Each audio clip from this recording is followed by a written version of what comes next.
የአምላክ እናት ማርያም ሆይ ልጅሽ ወደ ዘላለማዊ ሕይወትና ወደ ክብር መንግስት ይጠራሻል አለ። በእቅፏ ይዛ ታይታለች በቤተልሔም። በረፍቷ ደግሞ የእርሷን ንጽሕት ነፍስ ራሱ ጌታን የታቀፋት የያዛት ብሬት በሆነች ወይም ጻዕዳ በሆነች ደመና የልጇ ደቀ መዛሙርት ተሰብስበው ውቢቷ አዳራሽን በምስጋና ገነዟት። እግዚአብሔር ዓለምን ሁሉ ተመለከተ፣ በንጽህና በቅድስና የሚመስላት ስለሌለ ማርያም እንዳንቺ ያለች እናት አላገኘም ይላል። በታላቅ ክብር ስጋዋን ገንዘዋታል፣ ነፍሷን ግን የክብር ባለቤት ወልደ እግዚአብሔር ይዞት ወደ ሰማይ ወጥቷል። በዚህም የዳዊት ትንቢት ተፈጽሟል።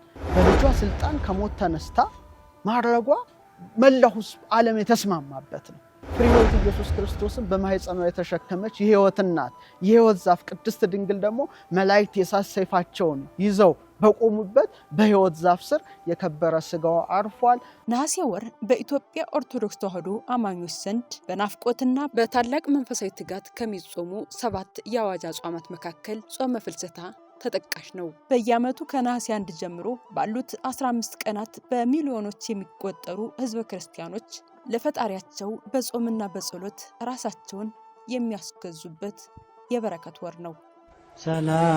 ሰላም ለፍልሰተ ስጋኪ። ሰላም ጤና ይስጥልን ውድ ተመልካቾቻችን እንዴት ሰነበታችሁ?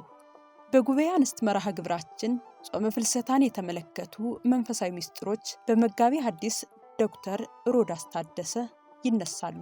በመሆኑም ልዩ የጾመ ፍልሰታ ፕሮግራማችን ትከታተሉ ዘንድ የአክብሮት ግብዣችን ነው። ጥር 21 ቅድስት ድንግል ማርያም ከዚህ ዓለም ከመለየቷ አስቀድሞ ጸሎት ጸልየች ይችላል ትልቁ የነገረ ማርያም መጽሐፍ። በተለይ ቅዱሳን ንዑዳን ክቡራን ሐዋርያትን በአይኖቿ ማየት እንደምትፈልግ ወደ ልጇ ጸሎትን አቀረበች። በጊዜው እንግዲህ በነበረችበት ቤት ቅዱሳት አንስት ያገለግሏት ነበረ።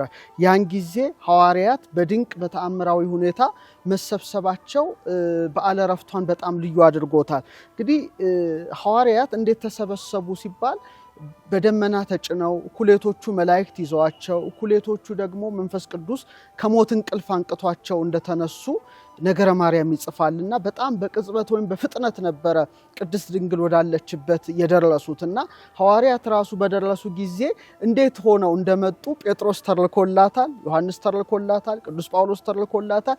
የሞቱትም ጭምር ቀንደ መለከት የሚመስል ድምፅ መቃብራችን ላይ ሳለን ሰማንና እንደውም የሙታን ትንሣኤ የደረሰ እስኪመስለን ድረስ ነውና እዚህ አንቺ ያለሽበት ቦታ የደረስንበትን ፍጥነት እኛ ራሱ ልንመረምረው አንችልም በማለት ነበረ ለቅድስት ድንግል ማርያም በዕለተ ዕረፍቷ ጊዜ የነገሯት። ለዚህ ነው ታላቁ ሊቅ አባ ጽጌ ድንግል በማኅሌተ ጽጌ መጽሐፉ ላይ ትዕምርተ ፍልሰትኪ እምድረ ጽጌ ኦ ድንግል በክልኤ በደመና ሰማይ አርአየ ዘሐዋርያት ጉባኤ ወእለ ሞቱ አንቃህ ወይም አንስአ እንከርሰ መቃብር ቀርነ ጽዋኤ ለነሰን ዘይብሉ ሶበ ሰማይነ ውዋኤ መሰለነ ዘበጻ ትንሣኤ። በሁለት ወገን ድንግል የሆንሽ ማርያም ሆይ አበባ ካለበት ምድር ወደ ሰማይ የመውጣትሽን ተአምር በሰማይ ደመና የሐዋርያትን ጉባኤ አሳየ፣ የሞቱትንም ከመቃብር ውስጥ በተአምር ነጋሪት ድምፅ አስነሳ ይላል። እንደውም ለእኛስ የምስጋና ከፍተኛ ድምፅን በሰማን ጊዜ የሙታን መነሳት የደረሰ መሰለን እስኪሉ ድረስ ይላል። ስለዚህ በጣም ብሬት በሆነች ደመና ንዑዳን ክቡራን ሐዋርያት ተጭነው እሷ ጋር ደርሰዋል። የሞቱት ደግሞ ከመቃብር ሆድ ልጇ ኢየሱስ ክርስቶስ በድንቅ ተአምር አንስቷቸው እናቱ ወዳለችበት ቦታ ሰብስቧቸዋል። አባ ጽጌ ድንግል ብቻ ሳይሆን ስለዚህ ነገር የተናገረው ታላቁ ሊቅ ቅዱስ ያሬድ ነው። ቅዱስ ያሬድ ምን ይላል? ተጋቢኦሙ አርድእተ ወልዳ በደመና ብርሃን ጻዕዳ። ብሬት በሆነች ወይም ጻዕዳ በሆነች ደመና የልጇ ደቀ መዛሙርት ተሰብስበው ውቢቷ አዳራሽን በምስጋና ገነዟት በማለት ድጓ ላይ ይጽፋል። እንደውም ይቀጥልና በደመና ተጋቢኦሙ ሐዋርያት ለድንግል ንጽሕት ገነዝዋ በክብር ወበስብሐት ይላል። እንደውም በጴንጠቆስጤ ወይም በበዓለ ሃምሳ ሐዋርያት ቅድስት ድንግልን እንደከበቧት አሁንም ደግሞ በመንፈስ ቅዱስ ምስጢር ቅድስት ድንግል በዕለተ ዕረፍቷ ተከባለች ማለት ነው። ያኔም የሐዲስ ኪዳን ታቦት በመሆኗ እንግዲህ ጽርሐ ጽዮን ላይ ሁሉም ደቀ መዛሙርትም አርድእትም ቅዱሳት አንስትም በአጠቃላይ 120 ቤተሰብ ከቧት እንደነበረ በተመሳሳይ መልኩ አሁንም በመንፈስ ቅዱስ ኃይል የሞቱት ተነስተው ያሉትም ከአህጉረ ስብከታቸው በመላ ቅድስት ድንግል ወዳለችበት መሰብሰባቸው በእውነት በዓለ ዕረፍቷን እጅግ ልዩ አድርጎታል ማለት ነው። እንግዲህ ይህን የሐዋርያትን መሰብሰብ ስናስብ መላው ቤተ ዘሃለወትም ጽንፍ እስከ አጽናፈ ዓለም ከጽንፍ እስከ ጽንፍ ወይም ከዳርቻ እስከ ዳርቻ ያለችውን ቤተ ክርስቲያንን ይወክላሉ ማለት ነው። ምክንያቱም ወንጌልን ለማስተማር በአራቱ ማዕዘን ተበትነዋል ሄደዋል እና ቤተ ክርስቲያን መጣሽ ማለት ነው። አጠቃላይ ጽርሐ ጽዮን ላይ የተገለጸችው እናት ቤተ ክርስቲያን አሁንም ደግሞ በቅድስት ድንግል ረፍት ድጋሚ ተሰብስባለች። ለምሳሌ ጴጥሮስ የቤተ ክርስቲያንን መሰረት ይወክላል፣ አንተ መሰረት ነህ ብሎታል። ጳውሎስ ደግሞ አሕዛብን በሞላ ይወክላል፣ የአሕዛብ ሐዋርያ ነው። ዮሐንስ ደግሞ ፍቅርና ታማኝነትን ይወክላል። በአጠቃላይ 12ቱ ደቀ መዛሙርት በሰማይ እንዳሉት 12ቱ መገብታ አውራ ብሩሃን መንፈሳውያን ከዋክብት ናቸውና ከጽንፍ እስከ ጽንፍ ያለችውን ቤተ ክርስቲያን በመወከል ቅድስት ድንግል ወዳለችበት መጥተዋል። ምክንያቱም እመቤታችን የሁሉም ሕዝቦች እናት በመሆኗ ነው ሁሉም ሐዋርያት የተሰበሰቡት አራቱም ማዕዘን ወክለው ነው የመጡት። ምክንያቱም በዕፀ መስቀል በተሰቀለ ጊዜ ጌታችን ለዮሐንስ እነኋት እናት ብሎታል። እነሆ ልጅሽ ነዋ ወልድኪ ካለ በኋላ ወነያ እምከ እናት እነኋት ብሏል። ስለዚህ ዮሐንስን ለሚመስሉ ያደራ ልጆቿ ናቸው፣ እሷ ደግሞ ያደራ እናታቸው ናት። ስለዚህ ንዑዳን ክቡራን በአራቱ ማዕዘን ያሉት ሐዋርያትም ተሰብስበዋል፣ የሞቱትም ተነስተዋል። ስለዚህ ድንግል ማርያም በአጸደ ነፍስም በአጸደ ስጋም ላሉት ሁሉ እመቤት ናት። እናት በመሆኗ ንዑዳን ክቡራን ሐዋርያት መሰብሰባቸው በእውነት በዓለ ዕረፍቷን ልዩ አድርጎታል። ይህም የሚያመለክተው እመቤታችን እነሆ ከዛሬ ጀምሮ ትውልድ ሁሉ ብፅዕት ይሉኛል ብላለች። ስለዚህ ትውልድ ያለው በምንድን ነው? በምስራቅ፣ በምዕራብ፣ በሰሜን፣ በደቡብ ነው። ስለዚህ ሐዋርያት የሁሉም ሰዎች የሁሉም ነገዶች እናት በመሆኗ በሁሉም ነገድ ውስጥ የተበተኑት ሐዋርያት በዕለተ ዕረፍቷ መጥተዋልና ሰማይ ወደ ምድር የተንቀሳቀሰበት የሚሉት ሊቃውንት አሉ። የጥንት ሊቃውንት ሰማይ ወደ ምድር መጣ ይላሉ። ምን ማለታቸው ነው? ንዑዳን ክቡራን ሐዋርያት የመጡት በምንድን ነው? በሰማይ ደመና ተጭነው ነው እና በሰማይ ደመና ተጭነው ወደ ደመናዋ መጥተዋል። በሰማይ ደመና ተጭነው ወደ ዳግሚት ሰማይ መጥተዋል። እመቤታችን ሰማይ ተብላ ተገልጣለች። በኢሳይያስ አድሮ ሰማይ ዙፋኔ ነው፣ ምድር የእግሬ መረገጫ ናት፣ ለእኔ ምን አይነት ቤት ትሰራላችኋል የሰራዊት ጌታ እግዚአብሔር ይላል።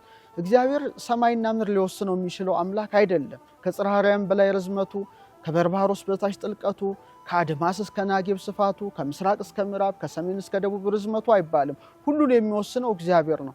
ግን እግዚአብሔር ቦታ አጣው ሲል አንዲት ሰማይ አንዲት ምድር ነበረችው ይላሉ ሊቃውንት። ሰማይ ዙፋኔ ነው እንዳለ ማኅፀኗን እንደ ዙፋን አድርጎ 9 ወር ከ5 ቀን ተቀምጧል። ዳግሚት ሰማይ ትባላለች። ምድር የእግሬ መረገጫ ናት እንዳለ 9 ወር ከ5 ቀን እግሩ በማኅፀን ሳለ ተረግጧታል። ዳግሚት ምድር ናት። ስለዚህ ሐዋርያት በሰማይ ደመና ተጭነው ሲመጡ ወደ ዳግሚት ሰማይ እንደመጡ እንረዳለን ማለት ነው። ይህ ብቻ አይደለም። በደመና ተጭነው ሲመጡ ድንግል ማርያም ራሱ ደመና ናት።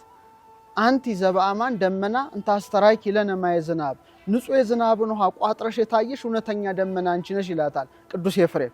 አባ ጊዮርጊስም ንዑንከ ከመና ልዕላ ለዛቲ ደመና ብርሃን እንተ ጾረቶ ለማየ ዝናብ ንጹሕ የዝናብ ውሃ የተባለ ኢየሱስ ክርስቶስን ቋጥራ የታየች የብርሃን ደመና የተባለች ቅድስት ድንግልን እናከብራት እናገናት ዘንድ ኑ ተሰብሰቡ እንዳለ በእውነት ሐዋርያት ደመና ተሸክሟቸው ወደ ሁለተኛይቱ ደመና መምጣታቸውን እናስባለን እና እመቤታችንን 12ቱ ሐዋርያት ዙሪያዋን ከበዋታል በዕለተ ዕረፍቷ ጊዜ።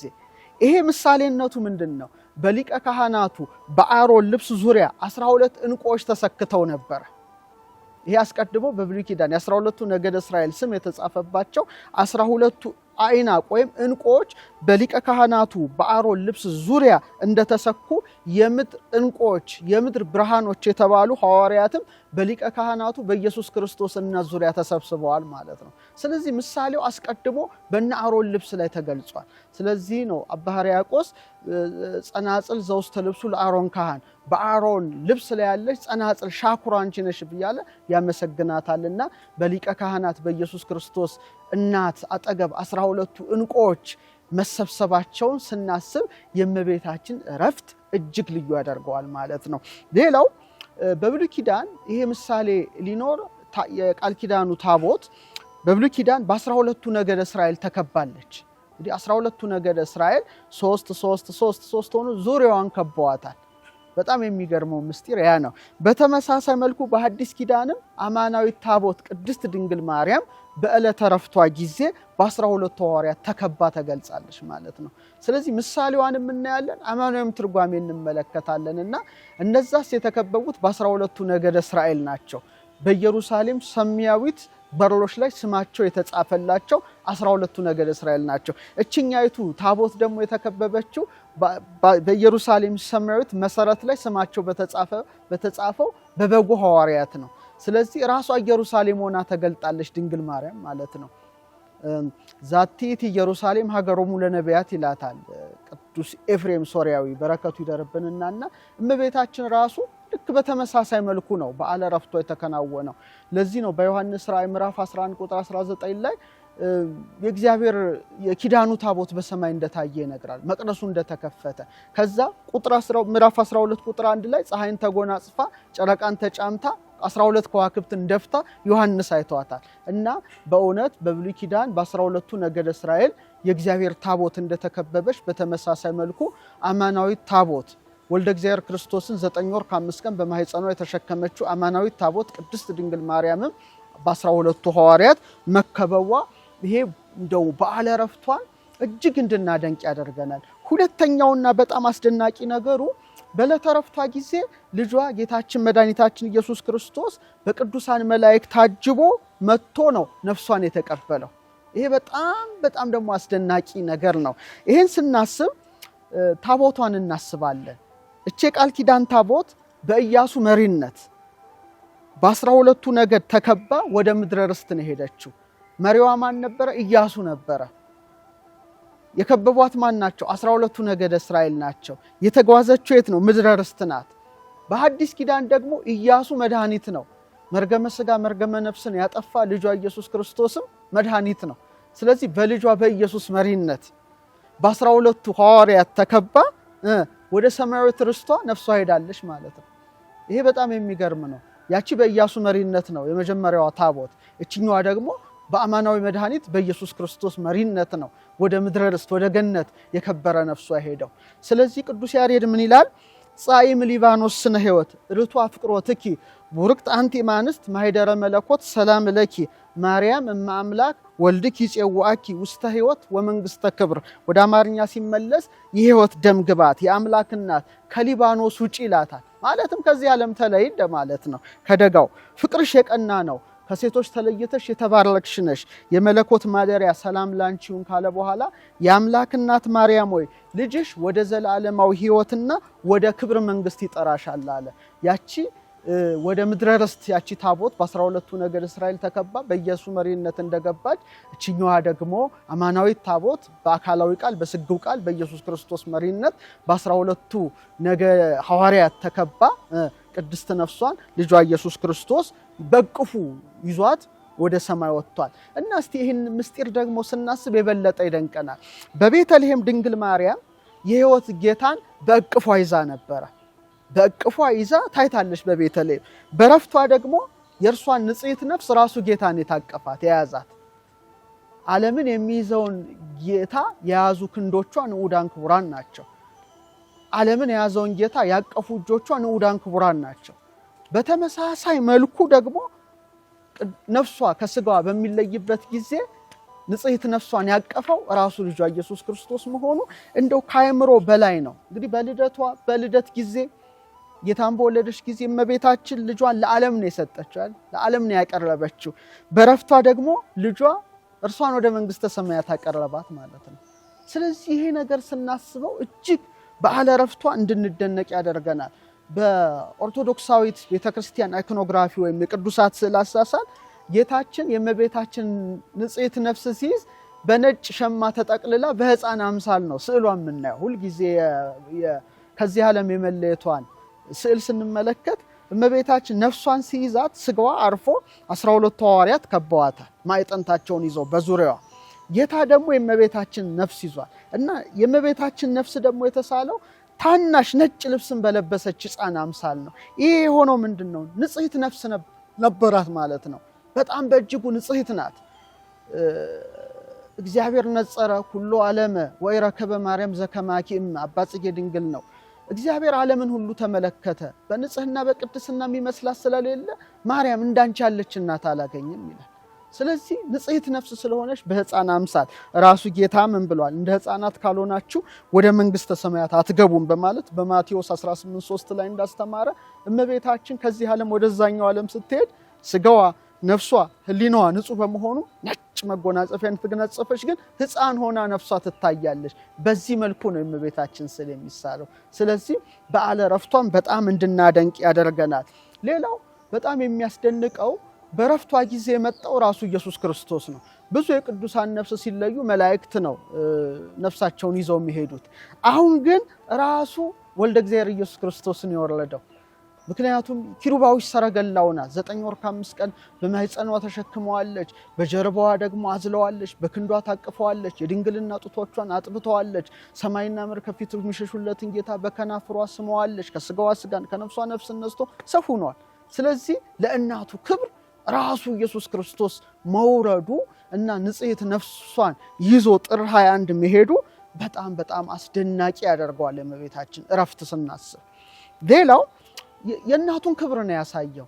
አባትንና እናትን አክብር የሚል አንዱ ትእዛዝ ነው። እንደውም ራሱ ጌታ በወንጌል አባቱን እናቱን የማያከብር ፈጽሞ ይሙት ተብሏል ይላል። ለእናቱ ታዛዥ እንደነበረ ሉቃስ ጽፎልናል። ለሂቀ በበህቅ እንዘ ይትየዘዝ ለአዝማዲሁ እንተ ይእቲሙ ወይም ወለይቲሙ። በናዝሬት በገሊላ ለእናቱ እየታዘዘ ነው ያደገው። ዓለም የሚታዘዝለት ጌታ እናቱን አክብሯል። ለእናቱ እየታዘዘ አድጓል። በተመሳሳይ መልኩ አሁንም ነፍሷን ለመቀበል ወርዷል ማለት ነው። ይሄ ምን ያህል እንዳከበራት እንመለከታለን። ስለዚህ በመላእክት ታጅባ በሰማዩ ሰራዊት ቀንደ መለከት ዳዊት እየዘመረላት ከዚህ ዓለም ስለተለየች ነው ደራሲው ምን አለ? ማርያም ሞትኪ ይመስል ከብካበ፣ ማርያም ሞትሽ ሰርግን ይመስላል አለ። ሰርግ ነው እንጂ ምንም የሌለበት በጣምና ቅዱሳን ክቡራን ሐዋርያት ደግሞ ስጋዋን በክብር ነው የገነዙት። በጣም ከሰማይ የመጣ መጎናጸፊያ ሸፍኗታል።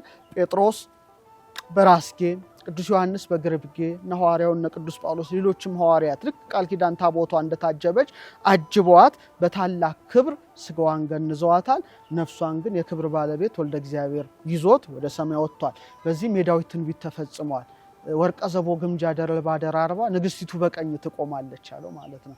ወትቀውም ንግስት በየማንከ በአልባሰ ወርቅ ውጽፍቶ ሁብርት ወርቀ ዘቦ ግምጃ ማለት ሁብርት ድርብርብ ያለ ማለት ነው። ክብርን ተጎናጽፋ ንግስቲቱ በቀኝ ትቆማለች በማለት እንደተናገረ ነፍሷን ወልደ እግዚአብሔር ይዟት ሄደ።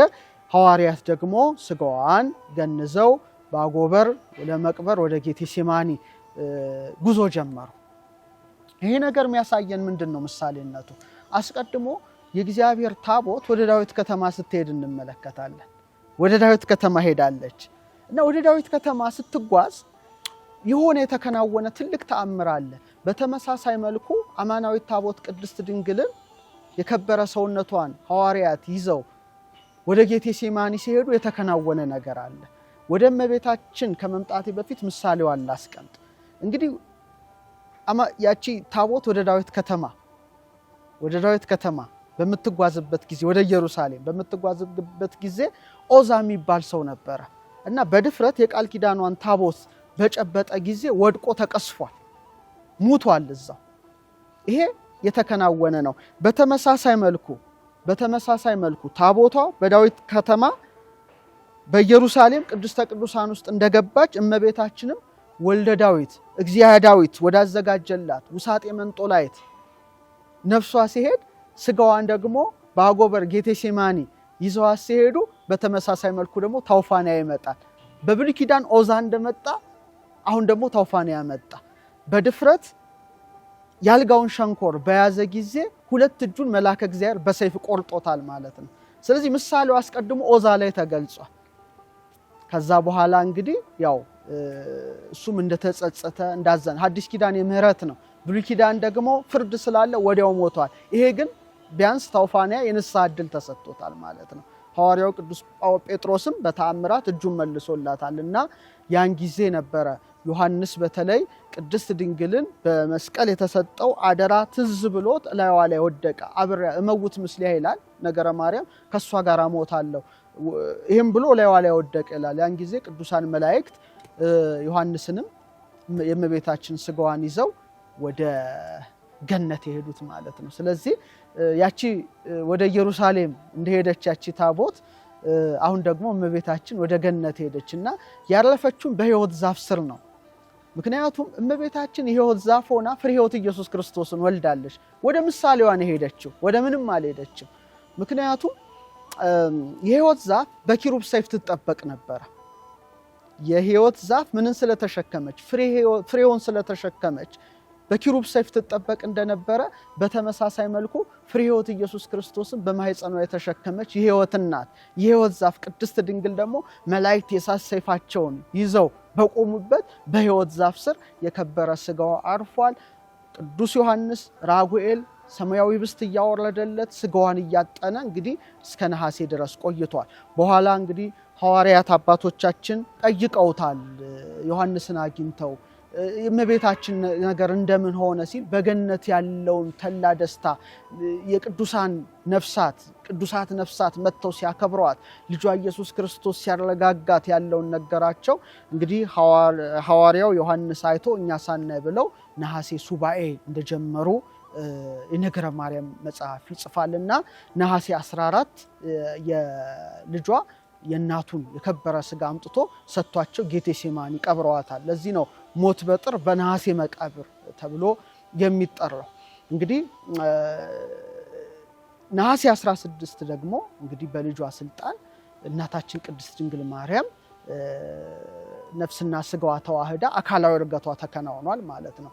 ዳዊት ለዚህ ነው ተንስ እግዚኦስ ተረፍትከ፣ አቤቱ ወደ ረፍት ተነስ ካለ በኋላ አንተና የመቅደስ ታቦት ይላል። መጀመሪያ ጌታ ሞት እንድል አድርጎ ተነስቷል። እሷ ደግሞ በልጇ ስልጣን ስለተነሳች አቤቱ ወደ ረፍት ተነስ ካለ በኋላ አንተና የመቅደስ ታቦት ይላል። ማደሪያ ማለቱ ነው። መቅደሱ ጽርሐ ቅዱሳቱ ለወልድ የተባለች ቅድስት ድንግል ደግሞ አካላዊ ዕርገቷ ተከናውኗል ማለት ነውና የእመቤታችን እንግዲህ ጾመ ፍልሰታን ስናስብ፣ እረፍቷን ስናስብ፣ አካላዊ ዕርገቷን ሁሉ ስናስብ፣ ፍልሰቷን ስናስብ እነዚህን ሁሉ ምስጢራት እናስባለን።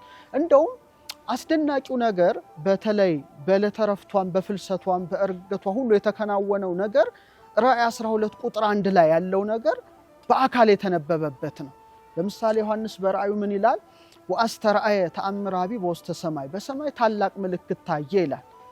ብእሲትን ተትለብስ ፀሐየ፣ ፀሐይን ተጎናጽፋ ካለ በኋላ ጨረቃን ከእግሮቿ በታች ተጫምታ ወዲህ በርዕሳኔ አክሊል ዘአሰርቶ ክልኤቱ ከዋክብት፣ በራሶቿም ላይ 12 አክሊል የደፋችን ተመለከትኩ ይላል። ስለዚህ ፀሐይን አይቷል፣ ጨረቃን አይቷል፣ 12ቱ ከዋክብትን ተመልክቷል።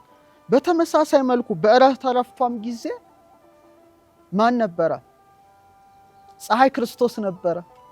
ፀሐይ ክርስቶስ ነበረ። ጨረቃዋ ድንግል ማርያም ነበረች ራሷ። 12 ከዋክብት የተባሉት 12ቱ የበጉ ሐዋርያ የተባሉት ሐዋርያት ነበሩ። በጣም ይገርማል። ዮሐንስ ራእይ በሰማይ ነው ያየው፣ በምድርም ተገልጧል። ምክንያቱም ቅዱስ ያሬድ ምን ይላል? ጊዜ ረፍታ ለሶሊያና፣ ጨረቃ ማለት ነው። ሶሊያና ማለት ሴሌን ጨረቃ ማለት ነው። ወረደ ወልድ እምዲህ በልዕልና፣ እግዚአብሔር ወልድ ከልዕልናው ከሰማያት ወረደ በማለት ይነግራል። እና የክብር መጎናጸፊያ የንግስና መጎናጸፊያ ሸፈናት ጋረዳት ይላል። ስለዚህ ፀሐዩ ኢየሱስ ክርስቶስ ታይቷል። ጨረቃዋ ድንግል ማርያም ታይታለች። 12 ሐዋርያት ታይቷል። ምክንያቱም እንደገና ዮሐንስ አይቶ እኛ ሳናይ ብለው ሱባኤ ገብተው በአካላዊ ዕርገቷ ጊዜ ቶማስ ተመልክቷት ምንድነው አለ። እመቤታችን ዕርገቷ ናት፣ እኔ ብቻ ቀድሞ የልጇን ትንሣኤ ሳላይ ቀረሁ፣ አሁን ደግሞ የእሷን እንዴት ሳላይ ብሎ ወፈቀደ ይደቅም ደመናሁ ይላል። ለመውደቅ እንኳን ፈለገ በቁጭት። ያን ጊዜ አይዞ አንተ በልጣቸዋል፣ እነዛ ረፍቴን እንጂ ትንሣኤን ዕርገቴን አላዩም። እመቤታችን ተነሳች አረገች ብለን ንገራቸው ብላ ሰበኗን ሰጥተዋለች። እና ያን ሰበን ይዞ ወደ ሐዋርያት ጉባኤ መጥቶ ስለ ቅድስት ድንግል ጠየቀ። ሞተች ቀበርናት፣ መቼ? በጥር። መች ቀበራችኋት? በነሐሴ። አይመስለኝም አለ። ያን ጊዜ ቅዱስ ጴጥሮስ በጣም በብስጭት ሆኖ ወነሳ መክሪያ ይላል፣ መቆፈሪያ ሄዶ ቀድሞ የልጇን ትንሣኤ ያላምናል፣ ካሁን ደግሞ እንደገና እሷን ባንድ ብንነግር ብሎ ዝም አለ። ቆፍሮ ሲያጡ ደነገጠ። አታምኑኝም ብዬ ነው እንጂ እመቤታችን ተነሳች አረገች ብሎ ለምልክት ሰበኑን ሰጣቸው። በዓመቱ ቶማስ አይቶ እኛ ሳናይ ብለው እንደገና ሱባኤ ሲገቡ ለሁሉም ሐዋርያት አካላዊ ዕርገቷን ገልጾላቸዋልና በሰማይ ላይ። ስለዚህ ፀሐይ ኢየሱስ ክርስቶስ፣ ጨረቃ ራሷ ድንግል ማርያም 12ቱ ከዋክብት 12 ሐዋርያት ሆነው ተገለጹ ማለት ነው። ተፈጸመ ማለት ነው። ተፈጸመና ራዕይ 12 አንድ ላይ ነው የገለጸው ይሄን ጉዳይ። ሊቃውንት ምን ይላሉ? የእመቤታችን እድሜ 64 ነው እንደሚታወቀው። እድሜዋ ሁሉ በጨረቃ ላይ ታትሟል ይባላል። ይሄን ነገር ትንሽ ማብራራት ያስፈልጋል። እና አስቀድመው ቅድመ አያቶቿ እነ ቴክታ በጥሪቃ በጨረቃ አምሳል ነው ያዩት ድንግል ማርያም። ነጭ እንቦሳ ከበረት እየወጣች እንቦሳዋን ቦሳ እየወለደች እስከ 6 ድረስ ከዛ ጨረቃን ስትወልድ ጨረቃ ደግሞ ፀሐይን ስታስገኝ አይቷልና ተርጓሚው ብሏቸዋል። ጨረቃ ቅድስት ድንግል ማርያም ከፍጥረት ሁሉ በላይ ሆነች ናት። ፀሐይ ግን ወበንተ ፀሐይን ያይመርኮ የፀሐይ ነገር ግን አልተገለጸልኝም ይላል። እና ቅዱስ ያሬድም ለዚህ ነው ጊዜ ረፍታ ለሶሊያና ይላል። ሶሊያና ጨረቃ ማለት በጨረቃው ረፍት ጊዜ አለ ወልድ ከልዕልና ወረደ ይላል፣ መጣ ይላል ፀሐዩ ኢየሱስ ክርስቶስ። ስለዚህ ጨረቃ 4 ሰሌዳዎች አሏት። 4ቱም ሰሌዳዎቿ በቅድስት ድንግል ሕይወት ይወከላሉ። የመጀመሪያው ጠፍ ጨረቃ ነው። በጠፍ ጨረቃ ጊዜ ጨረቃ አትታይም። ፀሐይ ሲወጣ አብራ ትወጣለች፣ ፀሐይ ሲጠልቅ አብራ ትጠልቃለች። ስለዚህ ብርሃን ያበራበትን ሰሌዳዋን ማየት አንችልም። ይሄ የመጀመሪያ ክፍሏ ነው። ይሄ በእናቷ ሐና ማህፀን ያለችበትን እድሜ ይወክላል። ምንም ባትታይም የፀሐይ ጽድቅ የጌታ ጸጋው ግን አልተለያትም። በማህፀን ሳለች እችኛዋ ጨረቃ ንጽሕት ጨረቃ ናት። ውእቱኬ ጰራቅሊጦስ ዘአቀባ ለድንግል እምከርሰማ ከመ ይትጌጊ ለዓለም ይላል አባ ጊዮርጊስ ዘጋስጫ። ሁለተኛው የጨረቃ ሰሌዳ ጨረቃ እንደመወለድ ቅድስት ድንግልም ከሐና ከኢያቄም በሊባኖስ ተወልዳለች። ከዛ ምን ትመጣለች? ጨረቃ እያደገች ብርሃኗ እየጨመረ እስከ መንፈቀ ወር እስከ ግማሽ ጨረቃ ታድጋለች። ቅድስት ድንግልም በንጽህና በቅድስና የት አድጋ ነበረ? በቤተ መቅደስ አድጋ ነበረ። መጨረሻ ላይ ግን ልክ በ15ኛዋ ቀን ሙሉዋ ጨረቃ ትመጣለች። ይሄ አስገራሚው ነገር ነው። በ14 ማታ 15ኛው ላይ ማለት ነው ምሽት ላይ ፀሐይ በምዕራብ ይሆናል፣ ጨረቃ በምስራቅ ትሆንና ሙሉ የፀሐይ ብርሃን ጨረቃ ላይ ያርፋል። ያን ጊዜ ምን ይባላል? ምልአተ ወር ይባላል። ሙሉ ጨረቃ ይባላል። ምልአተ ወር ሙሉ ጨረቃ ወጣች ይባላል። በስንተኛው ቀን? በ15ኛው ቀን ሙሉ የፀሐይ ብርሃን ጨረቃ ላይ ያርፋል። በተመሳሳይ መልኩ ልክ በ15 ዓመቷ ቅዱስ ገብርኤል መጣ። ጸጋን የተመላሽ አላት። እንደ ምልአተ ወር ማለት ነው፣ እንደ ሙሉ ጨረቃ የጌታን ስጋዌ ነገራት። ከሷ እንደሚወለድ ይነግራታል፣ ያበስራታል። ጽንሷን በለዘራ ብእስ ያለ ወንድ ዘር በግብረ መንፈስ ቅዱስ መሆኑን ነግሮ ለእግዚአብሔር የሚሳነው ነገር የለም ሲላት ይኩነኒ በከመ ትቤለኒ እንደ ቃል ይሁንልኝ ስትለው እውነተኛው ፀሐይ በማህፀኗ አበራ ማለት ነው። እሱ ኢየሱስ ክርስቶስ ነው። ከዛ በኋላ እንግዲህ ጨረቃ የመጨረሻ ከፀሐይ ጋር የተጠጋችም ብርሃኗ በ15ኛው ቀን ደግሞ እንደገና እንደሚጎል እሷም ከጌታ እርገት በኋላ 15 ዓመት በቤተ ዮሐንስ ኖራ ወደዛኛው ዓለም ተሸጋግራለች እና ታላቅ ምልክት በሰማይ ታያለ። ፀሐይን ተጎናጽፋ ወርታይተ ገሪያ ጨረቃን ከእግሮቿ በታች ተጫምታ 12 ከዋክብት ያሉበትን አክሊል ዘውድ ደፍታ ቅድስት ድንግል ተገልጻለች። አሁን ክብሯ ይሄ ነው ማለት ነው። ክብሯ ይሄ ነው እና እድሜዋ ጭምር በቅዱስ መጽሐፍ ላይ ቀድሞ በምሳሌ ተገልጿል። አሁን ትልቁ ጉዳይ ማየት ያለብን ይሄ ነው። እድሜዋ ጭምር ለምሳሌ የጌታችን 33 ዓመት ምድር ላይ እንደሚኖር ለምሳሌ በሰለስቱ ደቂቅ መዝሙር ላይ እናያለን። ለምሳሌ ይትባረክ እግዚአብሔር አምላከ አበዊነ ስቡህኒ ውእቱ ወልዑልኒ ውእቱ ለዓለም፣ የአባቶቻችን አምላክ እግዚአብሔር ይመስገን ብለዋል። ስንት ጊዜ? 6 ጊዜ ነው ይትባረክ እግዚአብሔር አምላከ አበዊነ እያሉ ስቡህኒ ውእቱ ወልዑልኒ ውእቱ ለዓለም እያሉ በ6ኛው ሺህ ዘመን ወልድ እንደሚመጣ ወይም ከ600 ዓመት በኋላ ወልድ እንደሚገለጽ ከነሱ ዘመን ማለት ነው ሲናገሩ ነው። ከዛ ምን አሉ? ይባረክዎ ኩሉ ግብረ እግዚእ ለእግዚአብሔር፣ እግዚአብሔር የፈጠራቸው ፍጥረታት ሁሉ ያመሰግኑታል እያሉ 33 ጊዜ ደጋግመው ነው የተናገሩት። ለምን? ኢየሱስ ክርስቶስ 33 ዓመት ምድር ላይ እንደሚኖር። ቅድስት ድንግልም እድሜዋን ስንከፋፈለው 3 ደረጃዎች ነው ያሉ። 15 ዓመት፣ 49 ዓመት፣ 64 15 ቅድም በፀሐይ ታውቋል በጨረቃ ታውቋል ብያለሁ። በተመሳሳይ መልኩ 49 ዓመት ጌታን ከወለደች በኋላ ምድር ላይ እንደምትኖር ምሳሌዋን በመቅረዟ ላይ ነው ያስቀመጠው። ለምሳሌ ለሙሴ መቅረዝን ስራ ሲለው የወርቅ መቅረዝን 7 ፈትል አኖርበት ብሎታል። ምንባረ ፈትል ይባላል በእያንዳንዱ ላይ ማለት ነው መቅረዙ ላይ። እንደገና ደግሞ ዘካርያስ ወርኢኩ ተቋመ መሄቶት ይላል። ብርሃንን የተሸከመች ተቋም መቅረዝ ተመለከትኩ ይላል። ዘኩለንተሃ ወርቅ ሁለመናዋ ወርቅ ነው ይልና 7 ፈትል አሉባት ይላል ዘካርያስ 4 7 ቧንቧዎች ይላል። ስለዚህ 7 ጊዜ 7 ስንት ነው? 49 ነው ማለት ነው። ስለዚህ ልክ ዘይቱን ሌዋዊው ንጹህ ዘይት በመሃል ይጨምራል። 7ቱ ፈትሎች ሁሉ በብርሃን ይመላሉ። ይሄ ትልቅ ምስጢር ነው። ዘይቱ የመንፈስ ቅዱስ ምሳሌ ነው። ፈትሉ የትስብእት ብርሃኑ የመለኮት ማፈኛ መግጠም የማኅተመ ድንግልናዋ ነው። እያንዳንዱ 7 ፈትል ሲደመር 49 ይሆናል። እሷም እውነተኛውን ብርሃን ኢየሱስ ክርስቶስን በ15 ዓመቷ ከወለደች በኋላ የኖረችው 49 ነው። አማናዊት መቅረዝ ናታ። ስለዚህ መቅረዟ ተሸጋገረች ማለት ነው። ሙሉ ሞላች። 7 ፍጹም ቁጥር ነው። 49 ደግሞ የፍጹም ፍጹም ነው። 7 ጊዜ 7 ነው። ልክ 7 ጊዜ 7 ላይ ምን ይሆናል? ኢዮቤልዩ ይሆናል ማለት ነው። ነፃነት ይሆናል። ክብር ነው። ፍጻሜ ነው። 50ኛ ኢዮቤልዩ ነው የሚባለው። 50ኛ በቃ 49 ተፈጸመ።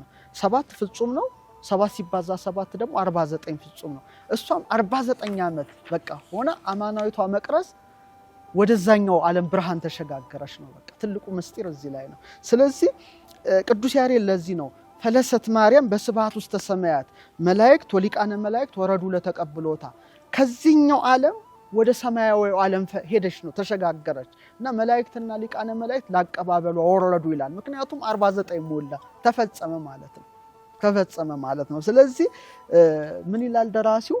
እንዘ ይጸውረኪ በሐቂፍ ወይስመኪ በአፍ አማፍለሰኪ ወልድ ውስተ የማኑ ለአሪፍ ጽጌ ጸገነት ማርያም ዘትጼንው ይለአንፍ እንዘይት ጓዱ አክናፈ በክንፍ ለቀበላኪ ወረዱ አይላፍ። ለአፍንጫ መዓዛን የምትሰጪ የገነት ዛፍ ማርያም ይላል። ልጅሽ በክንዱ አቅፎ ባፉ እየሳመ በቀኙ ሊያሳርፍሽ ባሳረገሽ ጊዜ አንቺን ለመቀበል እልፍ አእላፋት መላእክት ክንፍ ለክንፍ እያማቱ ወረዱ ይላል። ደረሰ ኢዮቤልዩ ማለት ነው። 49 ሞላ ማለት ነው። አንድ ላይ ስንደምር 64 ይሆናል። 64 ማለት የህይወት ነው። በልጇ ስልጣን ከሞት ተነስታ ማረጓ መላው ዓለም የተስማማበት ነው። እኛ ብቻ አይደለንም። እኛ እንደውም በዓለ ጾመ ፍልሰታን ጾመን መጨረሻ ላይ ያው የእመቤታችን የኪዳነ ምሕረት ጽላት ባለበት ነው በዓሏ የምናከብረው። ከዛ ውጪ የቅድስት ድንግል እርገቷ በዓል ብሔራዊ በዓላችን እንኳን አላደረግነው። በሌላው ዓለም ግን ብንመለከት ከ50 በላይ ሀገራት ስራ ዘግተው ናሽናል ሆሊዴይ አድርገው ብሔራዊ በዓል አድርገው የቅድስት ድንግልን እርገቷን ያከብራሉ።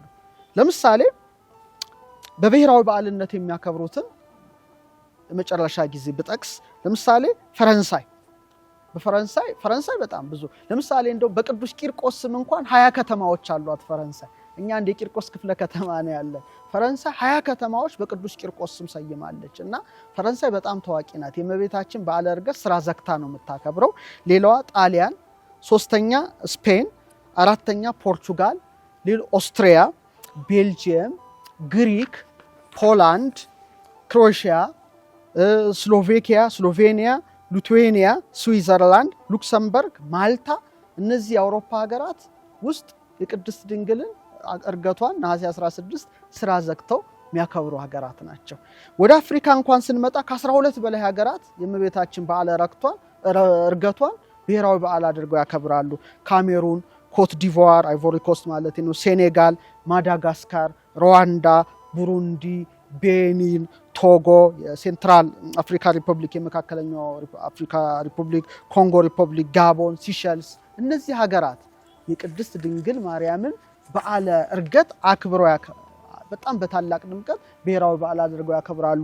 በአሜሪካና ወደ ካሪቢያን ብንሄድ ደግሞ አህጉር ቺሊ፣ ኮሎምቢያ፣ ፓራጓይ፣ ኡራጓይ፣ ሃይቲ፣ ጓቲማላ፣ ፊሊፒ ያከብራሉ። ወደ ኤዥያ አካባቢ ደግሞ ሽኒ አካባቢ ብትሄጂ ፊሊፒንስ፣ ሊባኖስ እነዚህ ሌሎችም ሀገራት የቅድስት ድንግል በቃ ኦፊሻሊ ብሔራዊ በዓል አድርገው ስራ ዘግተው በደመቀ መልኩ የከበረ ስዕሏን አውጥተው ያከብሯታል ማለት ነው። ስለዚህ የቅድስት ድንግል በዓለ ፍልሰቷ በዓለ ዕርገቷ በጣም ታላቅ በዓል ነው። ስለዚህ ኦርቶዶክሳዊ ተዋሕዶ ቤተክርስቲያናችን እንግዲህ ሐዋርያትን በማሰብ ምእመናን ሁሉ ሱባኤ ገብተው በታላቅ ተመስጦ ቅድስት ድንግልን እንግዲህ ያከብራሉ። ሊቃውንቱ በስብሐተ ነግ፣ ካህናቱ በሰዓታት፣ መተርጉማኑ በውዳሴ ማርያም በቅዳሴ ማርያም ትርጓሜ እንግዲህ በደመቀ መልኩ ያከብራሉ። ምእመናንም ስጋውን ደሙን እየተቀበሉ የቅድስት ድንግልን በዓለ ዕርገት በታላቅ ናፍቆት ይጠባበቃሉ። ነሐሴ 16 ደግሞ በደመቀ መልኩ በዓለ ዕርገቷን የሚያከብሩ ናቸው።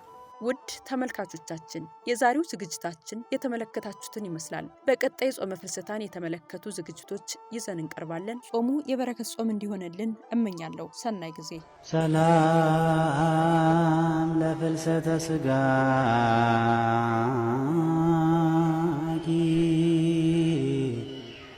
ምስለ ነፍስ